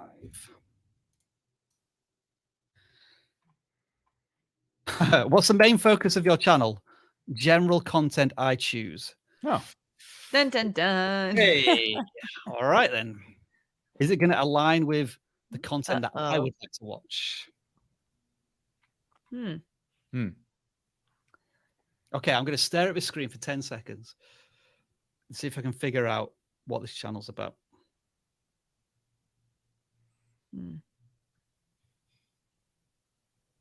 I'm not sure what it's about. Let's go hunting. Okay. Some Friday Night and Freddy's videos, gaming videos. Yep, I'm going to just say, Joe, not clear. Not clear. Yeah, I worry that Joe knows it's not clear, and that's not the advice they want. But unfortunately, that's kind of where we're at. Like, you can have a channel like this, and there's nothing wrong with that. However, we're of the mindset that you can grow an audience and a community, and that's going to help you start a business one day. And that's why we do these audits. We want everybody here to go from YouTube hobbyist to YouTube business owner if possible. So if you're not going to focus the channel, it's really hard. This is like really tough. There's got to be a through line. There's got to be a reason people keep coming back to you. You can play multiple games, but you got to do so with that mindset of the same kind of person would want to watch every single video I post. And if you feel like these are videos for different people every single time, then it's going to be really hard to grow a channel. 1 or 2 videos could take off once in a while, but that's not going to create a sustainable audience, which is what we're here to help you do. So I'm trying to find a through line, and I think I may have found it with some Sonic content. I think maybe based on lyrics, Friday Nights at Freddy's, maybe. I'm not sure. I'm still not clear from the thumbnails and the titles. And the comments are telling you it's Friday Night Funkin. That's me being stupid again and not understanding this. I wouldn't have understood it either, which is why you've got to be very specific in your about page of what you're doing. Yeah. You see, the funny thing here is that I think this channel submitted through the non-gaming channel. And usually we would just say, you filled out the wrong form, we're going to ignore this channel. But even this channel doesn't know if it's a gaming channel or some other type of content. Which is why we're kind of looking at it a little bit more. Again, like lyrics there I've seen, and that's scary looking Tails or a terrifying Sonic character. These videos are getting hundreds of views. So that looks to be the through line. And then there's a lot of just other stuff on the channel. So niching down, focusing, even if you're publishing like 25% of the content you are now, but it's all focused on this one area of YouTube, that's at least a good place to start. Yeah, I would recommend this channel, and if you feel like you don't know what to do in terms of focus on your channel, I made a video a while back. It's called "How to Get a Subscriber Every Day," or what was it? One subscriber every day, Rob? I do not fun. There's a video we did a while back, and it's all about creating a persona for your channel. And the way this method works is you sit down and you determine the one person you make all of your videos for. This one fictional person. So yeah, that's the thumbnail at the top there. Yeah. Great thumbnail. Wow. Yes, I think Rob, you helped me with that one. It did turn out really well. I push this video all the time because to me, this is the most important aspect of YouTube. This is the point where I kind of like everything opened up for me because I started to think about my audience as one viewer. And would that person come back every single time I post a video? And that video breaks down how you can determine who that person is, because it's not something I can sit here and explain in the next few seconds before Rob pulls up another channel. We were, I don't know if you know this, but Tim Schmoyer from Video Creators, he's recently joined vidIQ. We're going to have lots of exciting things coming down the pipeline. But he describes his target audience person as a busy Benny, you know, like a business owner who doesn't want to get too involved in the nitty-gritty of channel content. They just need to understand the clear message and they need to send to their audience. It goes into a lot more detail than that, but I like the idea of giving your your ideal viewer a name. What was it in our video, Dan? What did you call them? I called them Jamie. Jamie. Yeah, Jamie, and we set up a fake Pokemon trading card channel. By fake, I mean we didn't actually build the channel, but the ideal viewer was somebody who likes Pokemon cards, but not just that. So watch the video. It goes into a lot of detail about how you can do that for your channel. All right, then. So are we going to sub for useless content here at Master Weird? You know, Master Weird, at least the channel focus is here. They're doing Minecraft shorts. It looks like they're doing some interesting things. My PC ran into a problem. I'm sure that ends in disaster. Minecraft logic is so bad. I'm sure that they're going to demonstrate that in that short. And some of their shorts, when you look at their history, have taken off a few thousand views here and there. Like I saved him the hard way. So there's a lot of redstone in that middle video there, which means it's probably kind of complicated and people are going to watch it a couple times to figure out like how this works. Yeah, let's see this. So who are we saving? It must be someone in there. And you've built a contraption. They're trapped in the house. Hit the button. Oh, it's a cannon. Problem solved, apparently. There they go. Yeah. So I think that shot could have been a half as long. Yes. Make it a bit faster. There's no music as well. I don't think there's any sound effects or anything. So that could have been added as well. Some trending sounds. If you're not going to have any voiceover, it'd be great. Yeah, I would have made that short half as long, and you could have still told the same story. And it's funny because you could have just broken the blocks blocking the door, but no, you had to build this giant contraption to get them out. That's great. Like this is how you do Minecraft shorts. This is fantastic. What about this one? How different ages hide their diamonds? Oh, I see. 10 years old, 5 years old.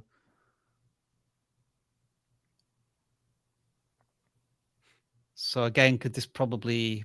Yeah, it could be sped up for sure. Sped up a bit. Still no sound effects on this one. Yeah.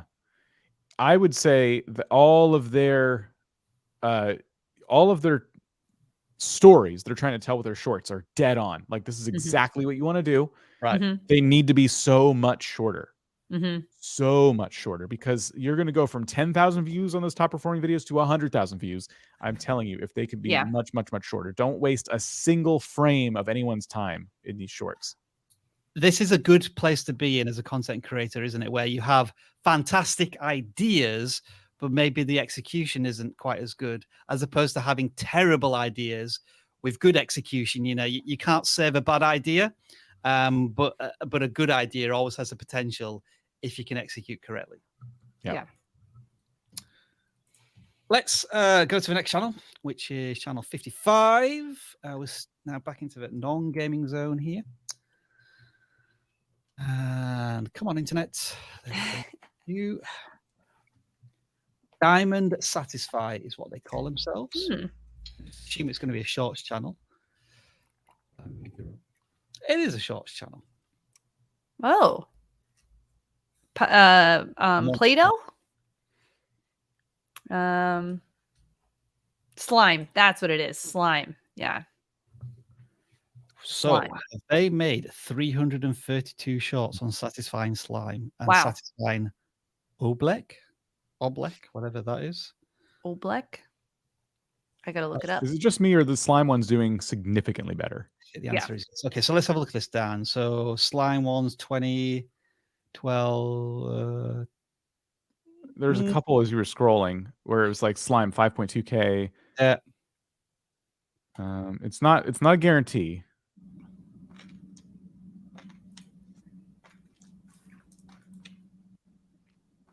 Oh, that's literally it. So that's short enough, but now we're back to another form of execution. The way this is shot isn't very satisfying. It's off center. It's unnecessarily far away. I think the sound could be a little bit better because I'm hearing some like the background of the room. So this would be fixed by putting a microphone like just the frame. Yep. Yeah. Really close, and then you can amp up the gain, and that's where you get the really satisfying sound effects from. Yeah. Yeah, I'm in agreement with Dan. I feel like the shot composition could change. I think you get a lot closer to that. That is like, I like watching that. Like, there's something about what they're doing. I think it just, there's something that's missing, that bit of polish. I would also look too. I mean, they all seem to be about the same in terms of like very similar. The exact same view, the exact same thing. And some are really taking, look at like 1 month ago, 67,000 on Slime 62. This was 11 days ago. Yeah, look at, this is, so then my brain goes into, trying to study what is the difference? Why these ones? Sound effects. I'm kind of wondering if you could do more with these too. Like, it's always just kind of like playing with it on the table. Can you pour this over something? Can you implement other props to make this even more interesting? When I see channels like this, though, I think, what is the end outcome this creator wants? Because I think it's, again, you're making a bunch of content. What is the outcome you're looking for? Is it that you just want views? Because that's great. And now you can be paid as a content creator with YouTube Shorts. So I think that's good. Okay, cool, so nice. they're definitely into YouTube and just the idea of making good YouTube content. Do you want to sell slime? I mean, I know that my daughter, she is very obsessed with this. Obsessed is a harsh word, but she really loves this one slime creator. And we get like a text message when new slime has been introduced, and it sells out in like 2 hours. It's insane to me as a mom to think about this.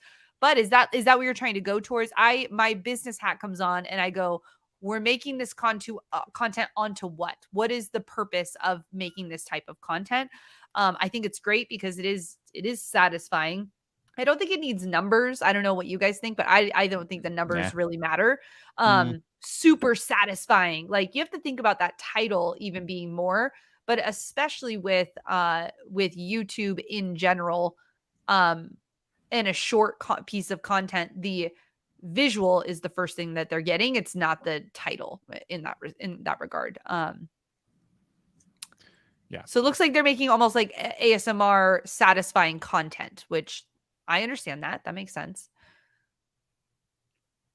No, but I think you could level this up. I think you could take the 5 things Dan told you and really level up what you're making in terms of content. So they had, strangely, like a viral thread of views, and then all of a sudden it fell off a cliff. So it like tens of thousands of views or thousands of views, and then bang, they just got to 17 views. Why? What would be the reason for that? It's all, I mean, like they use that pink bowl. Algorithm is one answer to that. Yeah. they use that pink like slime in a bowl like so many times. It seems. You know, I kind of wonder if it was just too similar. There's more they can do with this. Like it's always just kind of like chopping it up or moving it in a bowl. There's so much more you can do with this substance. Could it be too many shots in one day? I've Possibly. this is anecdotal, by the way, but I've seen what you posted, 20 shots in a single day there, maybe? I don't know if you're posting them. Are you posting them all at the same time? I personally believe you're only going to get so much real estate in one shot. I mean, on the short shelf. So these ones that were posted that have 12 views and they're just kind of sitting tomorrow or the next day, like I feel like they'll get their chance, you know. Yeah. But I would never post this many in one day. Like you could be spending that time doing more with it in terms of just upping the quality of the content. Okay. Interesting channel there, Diamond Satisfying. Congratulations on your recent success. Just looking at that community. Oh, they're on Reddit. That's interesting too. I saw it up at the top. It said that they have a Reddit. Interesting. It's a classic graph there where you tell people, you know, we'll sometimes use some thumbnails where you point there and say, "Don't give up here," because you're so close to that breakthrough moment. And this channel, so true. Yeah. Let's pick now what I'm going to do first is just up the number to make sure that we're covering all of the channels that submitted. We're now up to 670. Cool. All right. So the next channel is going to be gaming channel 633. Okay, gaming channel for sure, not an anime channel, so I don't mess up, right? It could still be an anime channel. Could be. What if it's a gaming channel about an anime? Oh, cool. This is a new game for me. No vowels channel, I'm going to call it. Trams. But we definitely know what game they are playing within a second. NBA 2K23. I think that's the latest version that's just come out. So you're covering recent content. That's excellent to see. And it looks as if you're being rewarded almost immediately because your view counts have gone from hundreds to thousands in the last week. Brilliant to see. So if this game just came out, what you need to do is enter this community from every corner of it. Like find where everybody hangs out to talk about this game. Discords, subreddits, wherever it might be, and pick out the pain points. You may already be doing this. Pick out what the audience is getting like really frustrated by. Pick out what they're really excited about. Each one of those is a video. It's for its pain points. You're explaining what's going on, or you're just showing, oh, this is happening because it's just a bug in the game. It's likely going to get fixed. Like, really, it looks like that's the kind of content they're making. Watch to the end if you want to double your XP. This doesn't look like basketball. This is interesting that you can like skateboard around. That's actually kind of cool. Tony Hawk's minigame within. Yeah. Yeah. Can I just play the intro? I was just intrigued to have you intro this. Yo, 70K, 57 on the playmaking. I ain't gonna lie, man. Come on, Chance, give me the sauce. Yo, what's good, gang? I'm gonna need you. I like the vibe and the energy in that intro. Again, a viewer's going to watch this and say, "I'm in the right place. This video's for me." Yeah. Yep. So for my advice, I'd say this is now all about finding everything you can, like being the expert, the go-to on this game. You're going to give all the tutorials. You're going to give background into different things that they're going to be adding to the game, maybe down the roadmap. You're going to be looking at patch notes and you're going to be breaking down the most important bits in those. Like really like become the person for this game. And the way to do that, I'm telling you, I feel like I say this a lot and it may go kind of ignored, but you've got to leverage Reddit and Discord. Yeah, I know it's weird, like we're talking about YouTube, but like the things people say and then how those get responses, like that dictates where your content can go on, especially in the gaming space. This can work for all kinds of niches, but games, like they're always coming out with new, especially in the sports world, new games every single year. And that's always going to bring new questions, new intrigue, and saying goodbye to it. So that just tells us this is where the content's going to pivot now. We're going to the next version. Great stuff. I mean, I would just be scouring those pages. Mm-hmm. Strong channel indeed. The last question is, are they using the community tab? Yes, they are. They are using it. Good. Oh, so they are sharing TikTok links on there. I wonder what YouTube thinks of that. It's not getting a lot of likes. Yeah. So Not gonna want to send it anywhere. Yeah, they don't like when you put links outside. So maybe it's like experimenting with picture polls. I'm sure there's loads of polls and things you can do from the NBA 2K game. I'm just getting there. I guess, Heather, let's just have a look at if this channel is monetizing their stuff beyond the content. And it looks as if no, that there isn't anything in the description about, affiliate links to buy the game. Buy the game. Exactly. I was going to say, buy the game. What's the PC you're using? What, or is it a PC game or is it, I'm assuming it's probably PlayStation or PlayStation. Yeah. Okay. See, I shouldn't assume because it's a PlayStation game. So, are there deals when you buy this? Sometimes there's bundles at like Best Buy or things like that, that if you're an affiliate for them, you could get a commission if someone orders it from your link. So that's an easy in. And there's no subscriber or view count that you have to have in order to have that. You do have to qualify with whoever you are affiliating with. So Amazon has certain qualifications, Best Buy, Target, Walmart, they have certain qualifications. But if you know what those are and you can meet those qualifications, you can sign yourself up as an affiliate and get a commission anytime you recommend those things. I also saw, I think, on this description that maybe this music. Oh, where was it? I saw copyright. Copyright. Or at least acknowledging that music had been used. Here we are. So I don't know if this music maybe is in the game itself. Yeah. Maybe you want to just turn the music volume down to 0, or at least try and do voiceover on the music. Yeah. A couple of tips. Sorry. Oh, sorry. Go ahead, Dan. Well, about music and games, couple of tips there. Just because the music is licensed to the game does not mean it's licensed for YouTube. So you can absolutely get copyright claims playing a game where you feel like let's get it right, gang. I'm about to get y'all boys right. I already know most people made it. There we go. I didn't put this music in there. I don't know why I'm getting a copyright claim, but it's because that's just a song that YouTube's going to pick up. A lot of games nowadays offer streamer mode.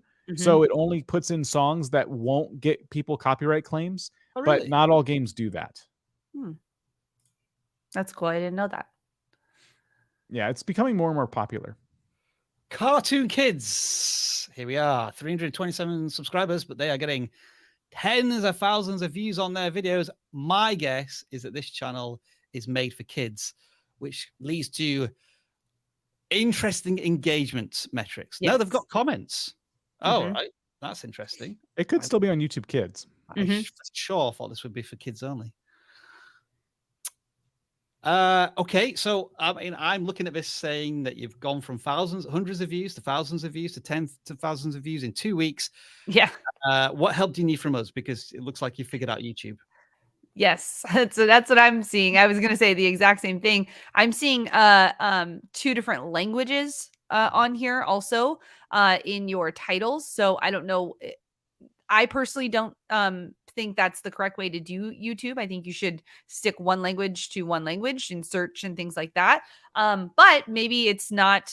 Maybe that obviously is not affecting your channel at this very moment. That's one thing I would say. It doesn't look like it's affecting your channel. I would say if this is for kids, you do need to mark that this is for kids. And if you are making content for kids that is not marked, you could get your whole channel shut down. So you want to make sure that you are in compliance with YouTube. Now, if you're making content that kids could watch, that is different. And so you don't have to mark that. But if you are specifically making content that is for kids, you want to make sure you are in compliance because I would hate for you to put a lot of effort into something and then get it taken all the way down. So what Heather is talking about here is every live stream this happens to me now. Where it says audience, and I put no, it's not made for kids exclusively because obviously it's YouTube education. However, if we were to look at this channel, given the channel name, the thumbnails, and we could probably just click on one of these. This very much looks like it's content made for kids. Yeah. And you haven't set your videos to that setting. And we know this because we can see comments. Yes. I don't think you can comment on videos that are made for kids. Mm. So there is a potential concern that, as you rightly say, Heather, when YouTube does a more thorough look through of this channel, like maybe when it reaches monetization, they could get dinged. That might impact your views in the short term, but in the long term, it's going to mean that you have a channel in 6 to 12 months' time. And I think just to answer the language question, this might be a cultural thing, Heather. Yeah. I'm assuming this channel is maybe based in India, and Yes, they tend that's to what have multiple languages because usually English is a common second language, although regionally there might be language differences. So they tend to have a regional language, whether it be trying to remember what Urdu and Telugu. And then English as like the second language. So that might be a reason why. And I think it's widely accepted in that part of the world. Yes. And it's knowing your audience. It's knowing, you know, if you're making, like there's a very well-known now YouTube channel in our space where she's making French content in French. And she's like, can it go to, I'm like, well, if it's in French, you could dub over, right? But you need to know, you know, what is like for who you're trying to reach. That's basically what I'm trying to go after.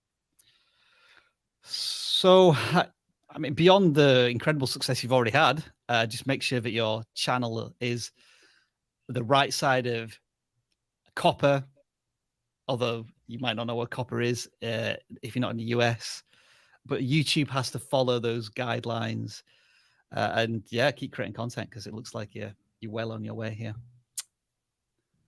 Just looking at the cadence, one video a week, it looks like here.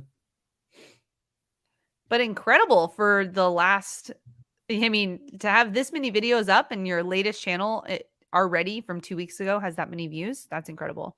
Showing great content. Incremental as well. I mean, there's one here with 50,000 views, but 4,000, 8,000, 12,000, 16,000 every time you make a video. I assume you're getting a lot of return viewers to the content as well. All right, let's move on to the next one. How long have we got left? Oh, a couple more minutes. So channel 243. Rojo plays here, Dan. Rojo plays here. Dan wasn't part of the channel name. I was just telling Dan that Rojo plays here. This isn't a gaming channel. There's some gaming, but yeah, channel focus is also going to be our advice again, isn't it? I would think so, yeah.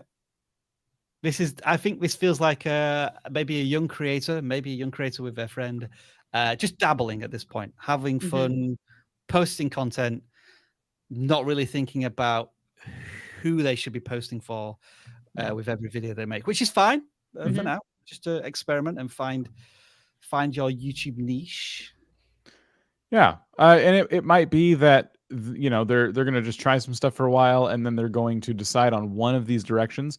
But if they really enjoy doing, say, like challenges with their friends and playing Minecraft, I would say the eventual advice would be to have 2 channels to balance that. One's a gaming channel, one's going to be like a challenge with your friends kind of channel, because those audiences, while you want there to be crossover, and there certainly will be, it won't be 1 for 1. So I mean, even if you look at Mr. Beast, even a creator as big as him determined that I really need to put my gaming content on a separate channel. Yeah. So that's very valid, and a lot of creators do it. But I think you can, especially when you're just starting out, grow a lot faster if you put all of your focus into one channel that happens to be focused on one thing. There's a lot of cool stuff going on here, though. I like that they're trying a lot of different things on YouTube. This videos interest me. Yeah, I was going to say, he made a wooden play button. That's incredible. Cool. Yeah. Very cool. But as you say, that could be a YouTube channel in itself, making cool stuff out of wood. Yeah, what was that one channel, like What's Inside? Remember, it was just a dad and his kid, and they were just cutting things open, and it went viral, and now they've got a whole success out of it because they just stuck to one thing that was really interesting. And this to me is one of those channels that could go in multiple different directions. That's a talent. Like I would never know how to do any of that. I would never know in decades. And that you can make a icons of lots of different social media platforms. You know, the thumbs up button, the subscribe button, Yeah. The share button, Facebook logo, all sorts of cool stuff as a channel in itself. I would hurt myself for sure making something like that. So that's a unique skill. Like, don't underestimate your unique talents on YouTube. You know, things that you take for granted, maybe you learned at a really young age and you're like, everyone probably knows how to do this. Like, you would be surprised. You know, don't underestimate your unique skill sets. You can make entire channels out of them. We've seen individual channels from all of these videos today. Like, we've had a Minecraft channel. Yep. We've had a Rubik's Cube channel, or one that's going towards that topic. We've had a specific dog channel. And yet all of these are on one channel, along with making the longest snake ever with paper as our latest video.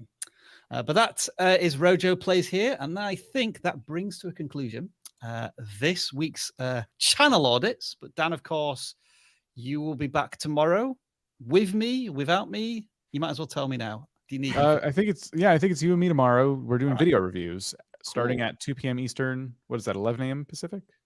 Sure, whatever time you want, Dan. That sounds like whenever we normally do it. I'm just trying to make sure my time zones are right so people aren't confused.